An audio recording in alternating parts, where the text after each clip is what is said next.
السلام علیکم خواتین حضرات، میں ہوں ڈاکٹر نذیر صدیقی اور آپ دیکھ رہے ہیں میرا یوٹیوب چینل۔ پچھلے کافی دنوں سے یہ خبریں چل رہی ہیں کہ جون بھارت کے اندر خلفشار بڑھ رہا ہے، اندرونی طور پر انتشار بڑھ رہا ہے اور نریندر مودی کی حکومت پر دباؤ بڑھ رہا ہے، تو وہ کوئی ایسی حرکت کر سکتی ہے جس کے نتیجے میں پاکستان اور بھارت کے درمیان کشیدگی میں یکدم اضافہ ہو جائے، کیونکہ بھارت میں یہ تاثر بڑا گہرا پایا جاتا ہے کہ جب بھی آپ کو کوئی پریشانی ہو، کوئی مشکل ہو، داخلی طور پر کوئی عدم استحکام ہو، تو سب سے پہلے آپ پاکستان کو ٹارگٹ بنائیں، پاکستان کی خلاف دشمنی کو ابھاریں، تو اس کے نتیجے میں بھارت کے اندر پوری قوم متحد ہو جاتی ہے، اس کے اندر قوم پرستی کے جذبات بڑھ جاتے ہیں، نیشنلزم جو ہے اس کا منجن آسانی سے بیچا جا سکتا ہے۔ یہ وجہ ہے کہ پاکستان کی آرمی کی قیادت اور ہماری سویلین قیادت کافی دنوں سے کہتی چلی آ رہی ہے کہ بھارت کوئی ایسی حرکت کر سکتا ہے، کوئی ایسا فالس فلیگ آپریشن کر سکتا ہے یا جعلی جو سرجیکل اسٹرائک کر سکتا ہے تاکہ اپنی قوم کی توجہ اپنے داخلی مسائل سے جو ہٹا سکے۔ تو نتیجہ یہی ہوا ہے کہ کل رات کی تاریکی میں ہمارے بزدل دشمن نے ایل او سی پہ حملہ کیا ہے اور ہمارے 2 جوان شہید ہو گئے ہیں۔ اگرچہ پاکستان نے بھرپور طور پر ریٹیلیٹ کیا ہے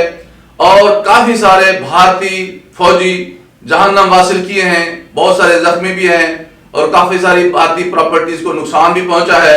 لیکن وہ جو پاکستان کے خدشات تھے کہ بھارت کوئی ایسا پاکستان دشمنی پر مشتمل منجن بیچ سکتا ہے تاکہ اپنی نیشنلزم کو ابھار سکے، وہ بہرحال پورا ہوتا ہوا دکھائی دے رہا ہے۔ دراصل بھارت کو کئی فرنٹس پر، کئی محاذوں پر شدید مشکلات کا سامنا ہے۔ ایک تو چین کے ساتھ لداخ میں اسے بڑی مشکلات کا سامنا ہے، پہلے وہ چینی فوج کے ساتھ لڑ رہا تھا، اب وہاں سرد موسم کے ساتھ، برف باری کے ساتھ اسے لڑنا پڑ رہا ہے اور روزانہ بھارتی فوجیوں کی ہلاکتوں کی خبریں آ رہی ہیں۔ اس کے علاوہ اب جو تحریک چل رہی ہے، احتجاج ہو رہا ہے، بھارتی جو کاشتکار ہیں، فارمرز ہیں، جس میں زیادہ تر سکھ ہیں، اور انہوں نے پچھلے کئی دنوں سے دلی کو بند کر رکھا ہے۔ اب یہ جو سکھوں کا جو احتجاج تھا اب وہ خالصتان کی تحریک میں بدلتا جا رہا ہے، اور حد تو یہ ہے کہ اقوام متحدہ کا جنرل سیکرٹری ہو یا کینیڈا کا وزیر اعظم ہو یا جو برطانیہ کی پارلیمنٹ کے ممبران ہوں، امریکہ کے جو ایوان کے جو ممبران ہوں، آسٹریلیا کے جو منتخب ممبران پارلیمنٹ ہوں، وہ سب بھارت سے احتجاج کر رہے ہیں کہ سکھوں کی بات سنی جائے۔ کل کچھ 6واں دور تھا، امت شاہ اور سکھوں کے جو نمائندے تھے، لیکن وہ سرے سے ہی ناکام ہو گیا ہے۔ امت شاہ کا موقف تھا کہ ہم اس میں ہی بل میں کوئی ترمیم تنسیخ کر دیتے ہیں، لیکن سکھوں کی یہ بات تھی کہ ان کا موقف تھا کہ یہ بل سرے سے ہی واپس لیا جائے۔ بعد میں جو سکھ نمائندے ہیں یا جو کسانوں کے کسان اتحاد والے ہیں، وہ بہمی رضامندی سے کوئی ایسا بل لایا جائے جس میں تمام فریقین کا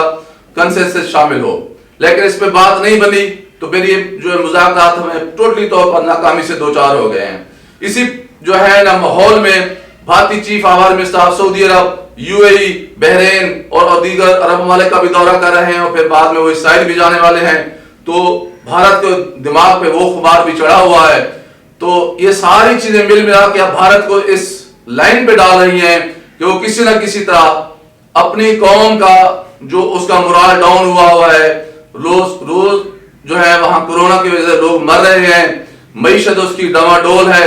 اور اس کے جو ارد گرد کے جو ہمسائے ہیں وہ سارے اس کو چھوڑ کے جا رہے ہیں، بھارت تنہائی کا شکار ہے،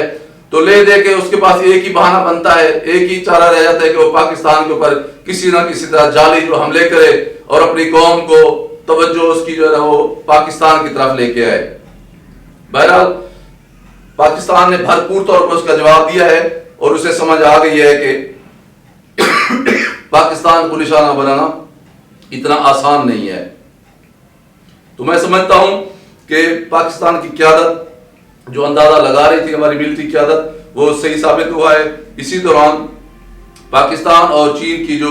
فوجی ایکسرسائز جو ہیں شاہین کے نام سے سندھ میں بھارتی صوبے گجرات کے سامنے وہ بھی جاری ہیں، وہ بھی بھارت کو دماغ اور دل پر اور اصحاب پر ایک جو ہے دباؤ وہ بھی بڑھتا جا رہا ہے۔ تو لے دے کے یہ ایسی ایک منظر نامہ بن رہا ہے جس میں دونوں ممالک کے درمیان کشیدگی جو ہے وہ بڑھ رہی ہے. لیکن ہماری قوم کو اس بات پر پورا یقین رہنا چاہیے کہ ہماری مسلح افواج، ہمارے انٹیلیجنس ادارے اور ہماری سیکیورٹی فورسز وہ ہمارے سکون کے لیے، ہماری ملک کی سلامتی کے لیے اور ہماری میٹھی نیند کے لیے پوری طرح سے بیدار ہیں، اور بھارت کو کوئی ایسا موقع نہیں دیں گی جس کی وجہ سے ہماری پاکستانی قوم کو شرمندگی ہو. میں سمجھتا ہوں کہ ہماری پوری پاکستانی قوم کا بھی فرض بنتا ہے کہ جب پاکستان بیرونی محاذ پر بھارتی دشمن کے ہاتھوں شدید چیلنجوں کا سامنا کر رہا ہے تو ہمیں اندرونی محاذ پر کم از کم پاکستان کو سکون کا ماحول فراہم کرنے کی ضرورت ہے تاکہ پوری پاکستانی قوم اپنے بیرونی دشمنوں کا یکو سوئی کے ساتھ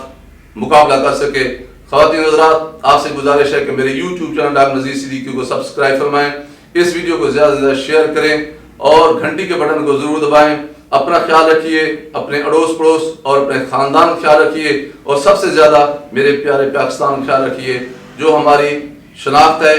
ہماری عزت اور مان ہے، اور اس وقت شدید چیلنجوں کا سامنا کر رہا ہے، اور اسے ہماری دعاؤں کی اور ہماری قربانیوں کی ضرورت ہے. بہت شکریہ. السلام علیکم.